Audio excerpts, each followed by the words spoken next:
How to use Chip Investment Savings app properly. Beginner mistakes that cost you. Most people think Chip is just an automated savings app, but the surprising truth is that beginners often waste its potential by making avoidable mistakes. Here's how to use Chip properly. Chip uses AI to analyze your spending and automatically set aside money for savings and investments. The first mistake is ignoring goal setup. Define clear objectives, like building an emergency fund or investing for retirement, so Chip can tailor saving strategies. Another common error is not connecting all bank accounts. Chip works best when it has a complete view of your income and spending patterns. Partial connections can lead to inconsistent savings and missed opportunities. Many users also underestimate the power of automation. Chip allows recurring deposits into investments and savings. Failing to enable these reduces the compounding effect that grows your wealth over time. Another pitfall is neglecting investment risk profiles.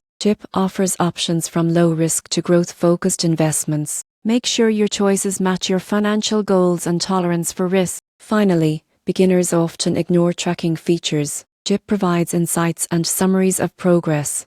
Regularly reviewing these reports ensures your savings stay on track and helps adjust strategies when needed. Used correctly, Chip is more than a savings app, it's an automated wealth-building tool. Set clear goals, connect all accounts, enable automation, choose investments wisely, and monitor progress. Avoiding these mistakes maximizes your savings and accelerates your path to financial security.